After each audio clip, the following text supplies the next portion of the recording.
Hello, historians. Today we are discussing the turbulent times of the 1960s and portions of the 1970s. As always, I am your host, Dr. Summer Cherland. All right. So we're going to discuss the extreme highs and lows of the 1960s and early 1970s in American culture.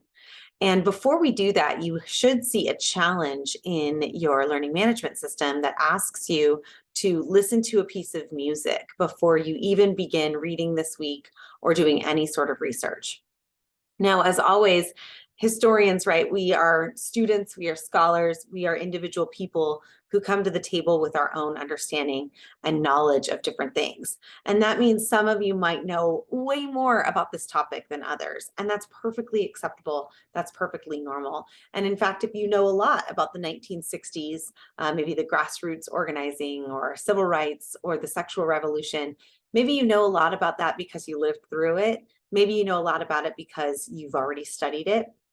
There's still more to learn and there's still more to analyze. That's one of my favorite things about learning history is that I could rewatch a documentary, I could reread a chapter, I could listen to a lecture about a content area that I know plenty about, and there's still more for me to learn and think about and discuss. And in fact, the more you know, the more you should be seeking out things that interest you, even if you already know plenty about it. So let's talk about the turbulent 1960s and the 1970s. If you haven't already, pause this recording, go back to the challenge and listen to the song that I asked you to listen to and respond to the challenge in question. Give your thoughts, observations, feedback, etc. about what you thought about that song. So if you haven't done that already, pause and go back and return to the recording in just a moment. Okay, are we back? All right, the 1960s. So just by listening to the song, right? I gave you a song that was sung by Dion, but it was covered, it's been covered by Ray Charles, Harry Belafonte, Moms Mabley, and one of those, at least one of those covers is also posted in your challenge. But I think you listened to, hopefully you listened to the original, which was by Dion in 1968. As you listen to it, what did you think of it? What did you hear about it, right? What came up for you? It completely depends on you and the kind of person you are when it comes to music. Maybe you listened to the lyrics. Maybe you listened to the pace of the song. I've had students say things like, oh, the song is beautiful. Oh, the song is too slow. This really isn't my style of music. Oh, I've never heard anything like this, right? I've also had students respond to the message in the song. Depending on you and what you listen to, you probably heard different things. So my hope is by the end of this lecture today and the reading that you'll do this week, you'll be able to address some of the questions you see here on the screen. What did you learn about the song and its historical context? The song is called Abraham, Martin, and John, and it's by Dion. It was written by Dick Haller. And like I said, it's been covered by other folks over the years. So what will you have learned about this song and its historical context by the end of today's lesson? What can this particular piece of music tell us about the 1960s? Okay, how do the men in this song seem connected through history, and more importantly, who else can be connected through this story? What other stories can we learn about by knowing about this song? Whose stories were left out? This is such an important question for historians to ask about any piece of architect or any piece of artifact that we look into, any source, right? Whose story is being told here and whose story is being left out? There's always someone left out, of course. And I want you to be thinking at some point today, what contemporary songs exist do you think that represent our moment in history right now? And I don't want you to take the easy road. I don't want you to say, I don't know, or no songs, because that's not true, right? Historians looking back on the 2020s essentially are going to look for things like, what was the most popular song? Who was the most popular person, right? What kind of music was speaking to Americans during this era that we're living in? So don't take the easy road, right? Do some research, ask for input, listen to the radio, what's coming up you know, in terms of what's popular now and what is that saying about our culture?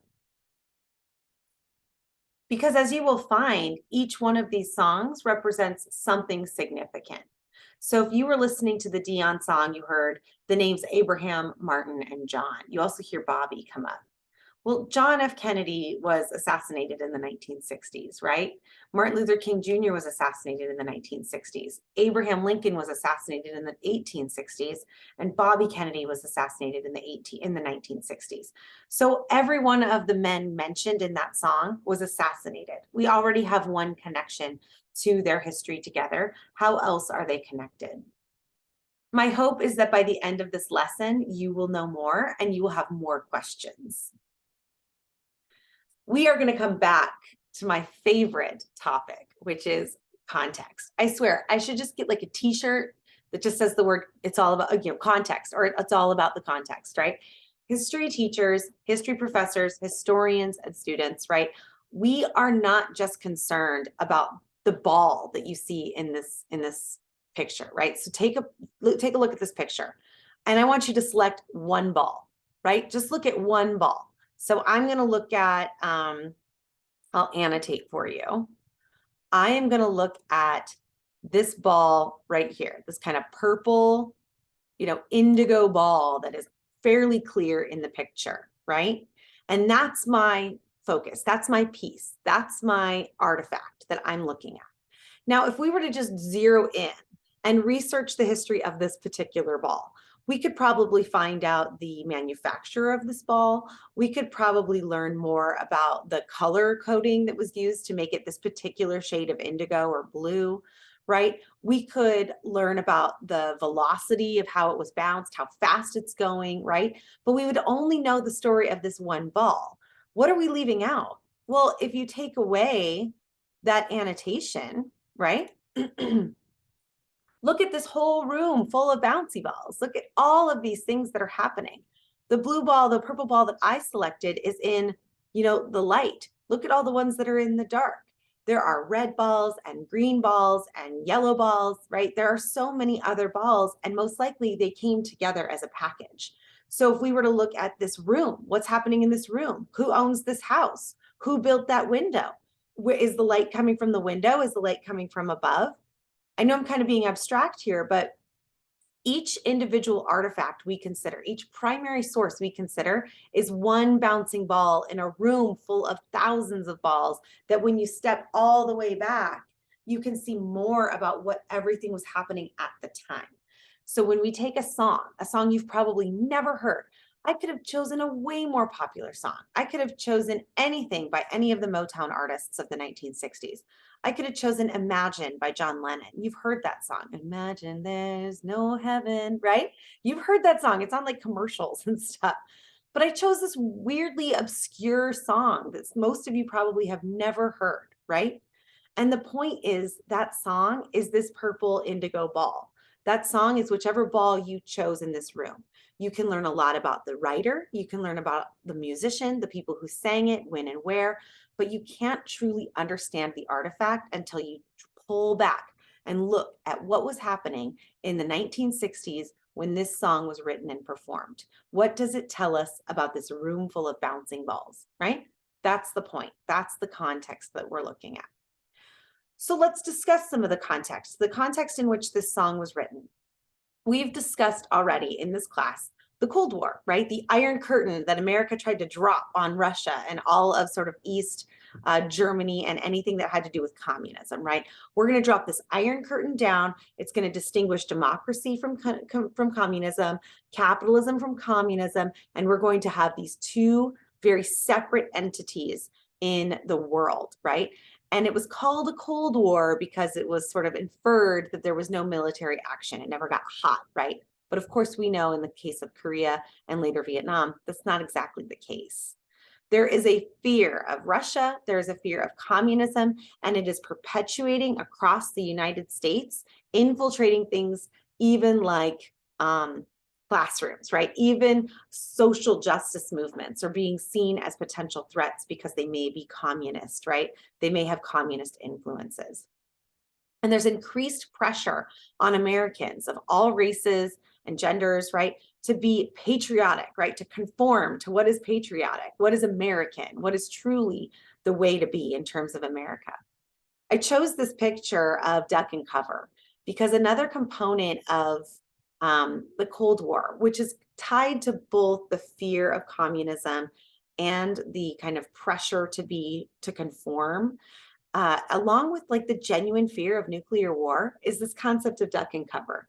They taught school children to hide under their desks in the event of a nuclear attack in case the Russians bombed America, right? Well, if you know anything about nuclear warfare, no desk in a classroom is going to protect anybody from nuclear fallout, right? Part of what they were teaching these children was to respect the teacher, right? To conform to societal norms. But also, this is for your own safety, right? That you must respect and approach authority because they are here to protect you. Let's take a look at some major events in the 1960s. Now, these are just timelines that I pulled from online. I didn't build these timelines myself. And so you'll notice there are some overlaps. And also there's a lot of stuff that's left out. So picture yourself, you're this person named, your last name is Holler, and you are a songwriter, and you are alive in the 1960s. And these are some things that defined the decade that you're living in at the time. In 1960s, when we begin to see those Greensboro lunch counter sit-ins, you saw those last week where the students, African-American students, would go to lunch counters where they were not allowed to be served. They were not allowed to sit there. And they sat there all day using a form of nonviolent protest, right? They were not violent. They had violence enacted against them, but they did not actually react or respond. Most of them were arrested. And a lot of times people just came and took their place right after they were arrested. In 1961, the CIA orchestrated the Bay of Pigs invasion, and within the next year, you have the Cuban Missile Crisis. So the CIA, which is a relatively new organization in the 1960s, is increasingly fearful of nuclear attack on America, and they become very aware of Cuba, right? Because Cuba is adopting a communist government. So they believe that Cuba could be a threat because of their connection possibly to Russia. In 1963, this is early, right? This is early 60s. John F. Kennedy was assassinated. He was shot in his car riding in a parade next to his wife in 1963. And he was the president at the time. It's really, really hard for us in modern society to imagine the US president being vulnerable to being shot, right? Usually he's surrounded by like Secret Service everywhere. He's got a motorcade of 20 cars. You don't know which SUV he's in. This was a totally different time. He was assassinated and no one really knew who did it. There was a person who was held accountable somewhat, but essentially no one ever found out how this happened. There's a bunch of conspiracy theories. And then in 1964, Congress increases American presence in Vietnam through the Gulf of Tonkin Resolution. And then in 1965, Congress passes the Voting Rights Act. That's almost 100 years after the 13th, 14th, and 15th Amendments ended the Civil War, emancipated enslaved people, and gave them the right to vote.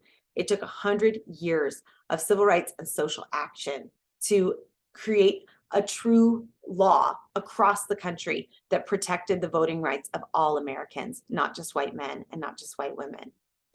In 1966, the National Organization for Women is founded. This is another trajectory of social activism that's happening over the course of about 100 years. Women's rights organizing is increasing, right, ticking up in the 1960s.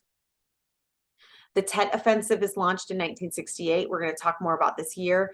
Martin Luther King Jr. is assassinated in Memphis. And then in 1969, Americans land on the moon. So I mentioned 1968. This is called the year that changed America, right? This is also called a cultural turn. So historians like to look at a couple different things. We like to look at what's called a watershed, right? So everything was one way here. And then this watershed, this kind of catalyst, this hurdle, right? Or a watershed is where like a water builds up, and then finally spills over. This is the watershed, right? A lot of historians believe that 1968 was a watershed year, right? The other thing we like to look at is gradual change over time. How did things change gradually, slowly over time? Like the civil rights movement, right? kind of lasted for about 100 years, gradual change over time. But 1968 is this watershed. You've got the buildup of all this water, and then it eventually spills over. You can just take a look at this picture. Just look at the images on this slide. What do you think 1968 is characterized by? What images, what feelings or emotions come up as you look at these images? Does it look like a peaceful time in America? Does it look like a calm time in America? No, there's a lot of stuff happening in these images. And you should just do a web search sometime. Just open a browser, type in 1968 to the search bar, hit enter, see what comes up. In these images, you can see horrendous violence, right? Violence against Americans, violence against the Vietnamese people. You can see social justice movements, student activism, athlete activism. You can see soldiers, right? You can see the assassination, the picture of the assassination of Martin Luther King Jr., which happened in Memphis on a balcony. You see all these guys pointing in the bottom left. There's a lot that happened in 1968, which is the year that Dion wrote the song. I mentioned that long span of civil rights, right? 1860s is when all the way on the very left, it even like runs off the page. You know, we tend to talk about the civil rights movement as like Rosa Parks, right? Sat on a bus, and then Martin Luther King Jr. had a dream. Okay, Rosa Parks was in like 1955. The I Had a Dream speech, I believe, was in 1963, right? We're talking about almost a 10-year span. It didn't all happen at once. In fact, the civil rights movement was a buildup that occurred during slavery, right? And went all the way into the 1960s, all the way into the 1970s, and continues to this day. So if you'd like to, I encourage you to pause this tape and just read all of the things that happened from the 1860s until I believe this one ends in like 2003. But basically, let's look at, why is it going backwards? Sorry about that. Let's look at just the 1960s. Okay, so I mentioned the lunch counter sit-ins. 1961 is the Freedom Rides. This is when integrated groups of students, white and black, began in Washington, D.C., and they would board Greyhound buses, and they would sit together, right? You'd have white and black people sitting together on buses that were driving into the South, Mississippi, Alabama, Louisiana, right? They were brutalized for this. They were beat within inches of their death. These buses were set on fire. These buses were surrounded by people holding guns. This was not a peaceful protest, even though the protesters themselves were peaceful. The anti-protesters were not. You have the famous I Have a Dream speech, which you have all heard a million times, right? That was delivered in 1963. But what happened after that, right? I think we believe that the apex of the civil rights movement happened and on that march on Washington. But that same year, a church was bombed in Birmingham, Alabama, and 4 little young girls were killed in that moment. In 1965, Congress passed the Voting Rights Act. We had increased visibility in politics of African-American leaders. And then in 1968, Martin Luther King Jr. was assassinated in Memphis. But you still have the continuation of the civil rights movement. It just takes on a different persuasion. It takes on a different look. In 1983, the federal government actually established the Dr. Martin Luther King Jr. holiday, okay? Just do this for me. We live in Arizona. Well, this class is taught in Arizona, right? Open your browser, open a Word doc, or open a Google, right? And type in Martin Luther King Jr. holiday, Arizona. Look that up for me. Just look it up. I'm not even going to tell you what happens, okay? Federally, nationally, Congress, right, who governs all of the country, established an official holiday in 1983 honoring the civil rights movement by naming it the Martin Luther King Jr. Day, right? Well, do all the states agree? What happens in other places like Arizona? Late 60s. All right, America has been participating in the Vietnam War. Do any of you know what caused the origins of the Vietnam War? It's actually in reference to or thanks to America's alliance with France. Vietnam was part of French colonial holdings from like hundreds of years prior. And because of the threat of communism, that iron curtain that America claimed to drop down to separate communism from capitalism or communism from democracy, there becomes an increased threat of communist government in Vietnam, just as there had been in Korea. And France can't exactly fight this themselves, and it's not part of their federal foreign policy to fight it the way it's part of the foreign policy in America to fight communism, right? So America ultimately begins sending troops into Vietnam as an effort to stop or stymie the spread of communism into this country by way of Russia and or China. And essentially it becomes a huge mess because Americans, particularly those at home, college students, people like you, didn't really want people their age going to war over this country that meant very little to them. They didn't know much about like who was living in Vietnam, what life was like there, and why America would be involved. So it becomes this flashpoint, right? You have, just as we have today, you have people who are very patriotic, very supportive of the armed forces, and you have people who are very patriotic, very supportive of things like not getting involved in military effort overseas. So you have a conflict between, either veterans or service people and people who are resisting the war, and they start to have conflict with each other. But it's kind of a intellectual conflict, right? But it's coming and meeting itself here in America in the late 1960s.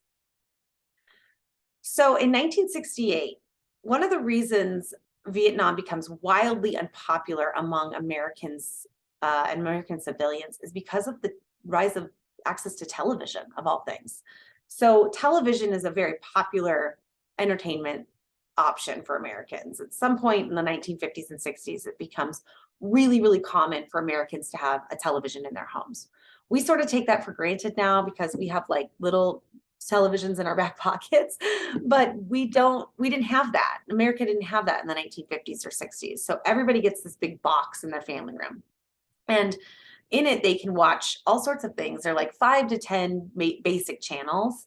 So every channel was showing similar stuff. There were like sitcoms like I Love Lucy, right? Or Father Knows Best, Leave It to Beaver, these like popular kind of situational comedies. But then there was also the nightly news. And the nightly news, which was national often, did a ton to highlight what was happening in Vietnam. So it helped Americans to understand what was happening and the extreme violence that was being brought to the Vietnamese people by way of the American government at the hands of American soldiers. And these are young men, typically. These are men who are in their 18 to 25-year-old bracket, right? And lots of them volunteered, but many of them were drafted too. So as Americans are watching, they begin to see, they don't show this kind of stuff on TV anymore because there's all these federal restrictions.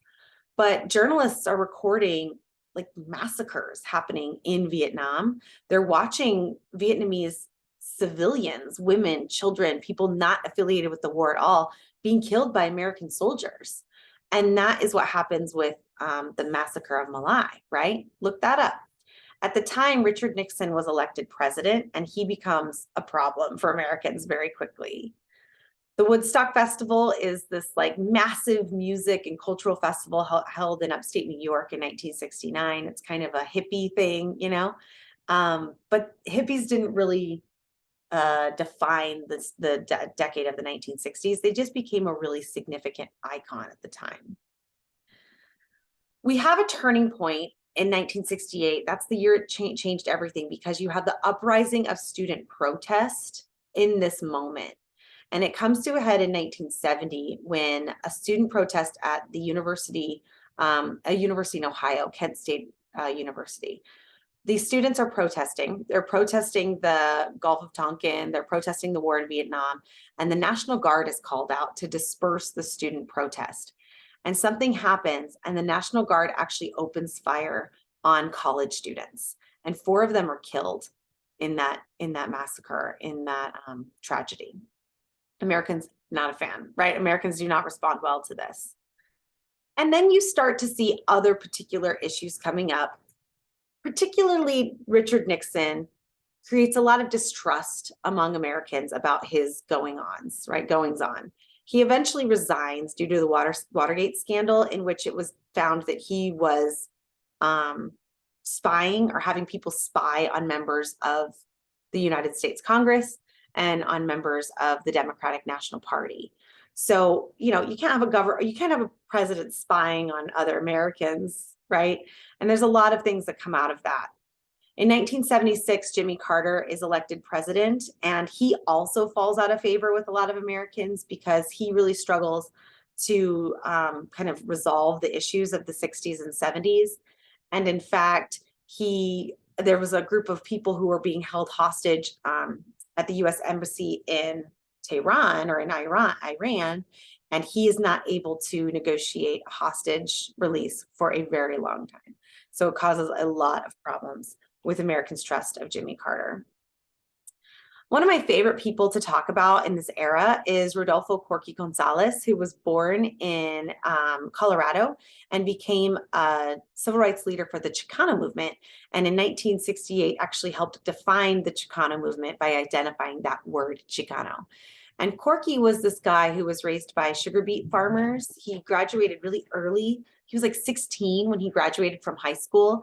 And he initially was like a guy who worked for the Democratic National Party. He helped campaign for John F. Kennedy, and eventually sort of fell out of favor with that for a lot of reasons. He worked for the War on Poverty, and he was questioned by a lot of people, and he sort of becomes radicalized. He's this artist, he's this poet, he's this Mexican-American guy who starts to really think and reflect on the role of Mexican Americans in the civil rights movement and in American politics.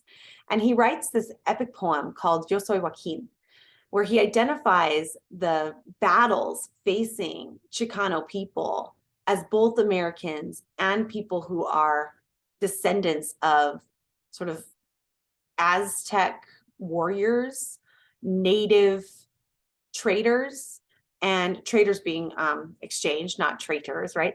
Native traders and Spanish conquistadors, and then sort of American expansion.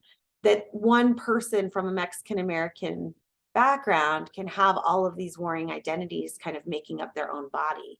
And so he defines this concept as Chicano, right? It's a political, cultural, and national sort of movement, and he defines it as the Chicano movement. And this is also 1968.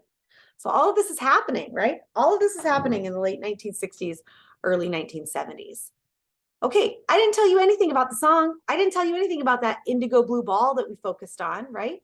I told you about all the context. I told you about the big room. I mentioned some windows. I mentioned some light and some dark, right? I want you to react to this week's challenge. Take a look at the assigned reading. What does this assigned reading tell you about that song? And how can you pull that out and know more about what was informing the songwriter who wrote it in the late 1960s? And then I want you to really reflect on our popular culture today. What songs exist that tell anybody in the future anything about where we are as a society? Well, the only way you're going to know that is to do some reflecting on what is happening in our society right now. What is our society all about right now? And then how can we find a song that speaks to that? All right, I look forward to seeing what you have to share. Thanks, everybody.